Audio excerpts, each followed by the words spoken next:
প্রিয় দর্শক ভাই, আপনারা দেখতেছেন গিলাতুল চারিমুখা রাস্তা। এটা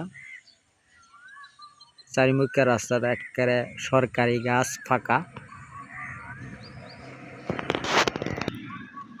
এই গাছগুলা এভাবে কাটা হইতেছে, কিন্তু বন বিভাগীয় কর্মকর্তারা বিষয়টি জানার পরও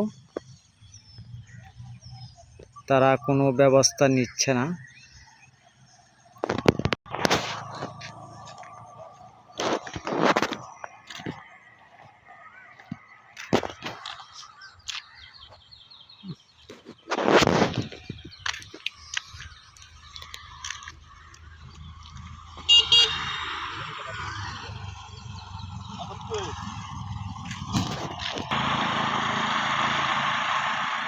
আজকে ৬-৭ মাস ধরে এই সরকারি গাছগুলা কাটা হইতাছে।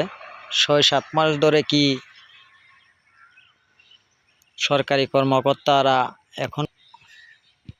এখন পর্যন্ত কোনো কঠিনভাবে ব্যবস্থা নেওয়া হয়নি।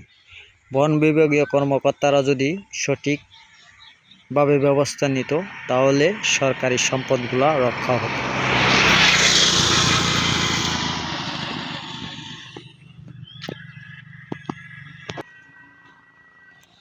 শত শত গাছগুলা কাটা হয়েছে।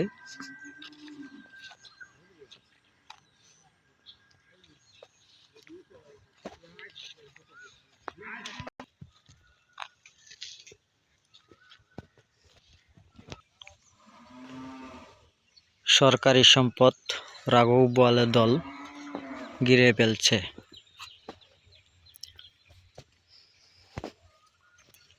রাঘব বোয়ালের দলের যারা আছে তাদের বিরুদ্ধে কঠিনভাবে আইনগত ব্যবস্থা যদি নিত, তাহলে